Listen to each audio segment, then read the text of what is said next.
क्या हो अगर एक ऐसा विद्रोह हो जिसने पहली बार एक पूरे देश को यह एहसास दिलाया कि गुलामी हमेशा के लिए नहीं होती, कि डर से बड़ी होती है आजादी की चाह। 1857 की वह गर्मी केवल मौसम की गर्मी नहीं थी, बल्कि असंतोष, क्रोध और स्वाभिमान की जलती हुई लपटों की शुरुआत थी। भारत, जहां कभी समृद्ध साम्राज्य और शक्तिशाली रियासतें थीं, उस समय ईस्ट इंडिया कंपनी के नियंत्रण में था।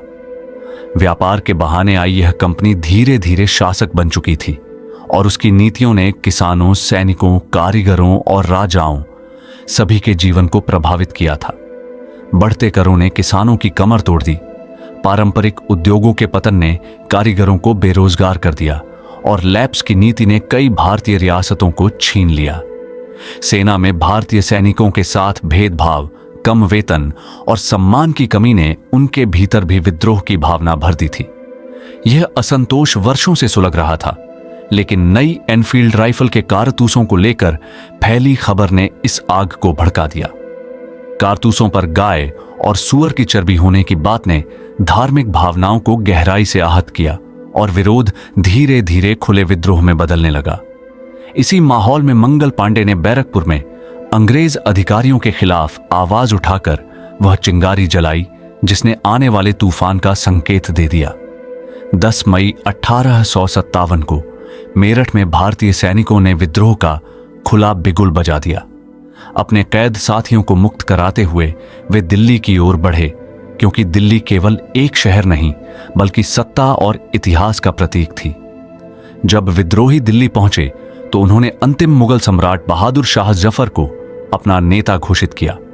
इस घोषणा ने विद्रोह को नई ताकत और पहचान दी और यह केवल सैनिक बगावत न रहकर जन आंदोलन बन गया।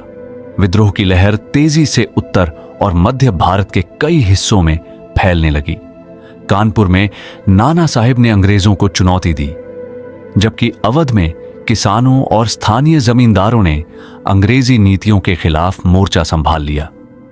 झांसी में रानी लक्ष्मीबाई का संघर्ष इस विद्रोह की सबसे प्रेरणादायक कहानी बन गया। अंग्रेजों द्वारा झांसी के विलय के निर्णय ने उन्हें युद्ध के लिए मजबूर किया और उन्होंने अद्भुत साहस के साथ अपनी सेना का नेतृत्व किया। ग्वालियर के युद्ध में उनका बलिदान भारतीय इतिहास की अमर गाथा बन गया। इसी दौरान तांतिया टोपे ने गुरिल्ला युद्ध नीति अपनाकर अंग्रेजों को लंबे समय तक चुनौती दी और विद्रोह की ज्वाला को जीवित रखने का प्रयास किया। यह विद्रोह केवल सैनिकों का नहीं था, इसमें किसान, कारीगर, पुराने शासक और आम नागरिक भी शामिल थे।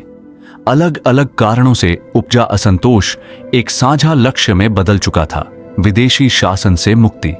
लेकिन विद्रोहियों के सामने कई चुनौतियां थीं। नेतृत्व का बिखराव, संसाधनों और आधुनिक हथियारों की कमी तथा आपसी समन्वय की कमी ने उनके प्रयासों को कमजोर किया। दूसरी ओर अंग्रेजी सेना बेहतर संगठन, संचार और तकनीक से लैस थी। धीरे धीरे उन्होंने दिल्ली, कानपुर और झांसी जैसे प्रमुख केंद्रों पर पुनः नियंत्रण स्थापित कर लिया। 1858 तक यह विद्रोह दबा दिया गया, लेकिन इसके परिणाम दूरगामी थे। विद्रोह के बाद ब्रिटिश सरकार ने ईस्ट इंडिया कंपनी का शासन समाप्त कर भारत को सीधे ब्रिटिश क्राउन के अधीन कर दिया और प्रशासन तथा सेना में बड़े बदलाव किए गए ताकि भविष्य में ऐसा व्यापक विद्रोह दोबारा न हो सके। लेकिन इतिहास केवल जीत और हार से नहीं बनता, बल्कि उन भावनाओं से बनता है जो आने वाले समय को दिशा देती हैं। 1857 का विद्रोह भले ही तत्काल स्वतंत्रता नहीं दिला सका, पर इसने भारतीयों के मन में आजादी की ऐसी लौ जलाई जो कभी बुझी नहीं। इस संघर्ष ने यह साबित कर दिया कि जब स्वाभिमान जागता है तो एकता की ताकत सबसे बड़ी बन जाती है। यही विद्रोह आगे चलकर राष्ट्रीय आंदोलन की प्रेरणा बना और स्वतंत्रता की लड़ाई को एक नई दिशा मिली।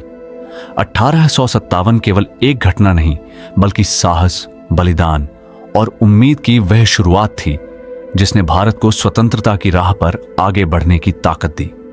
और शायद यही 1857 की सबसे बड़ी विरासत है, यह याद दिलाना कि आजादी की कीमत संघर्ष होती है और इतिहास उन लोगों को कभी नहीं भूलता जिन्होंने उस संघर्ष की शुरुआत की।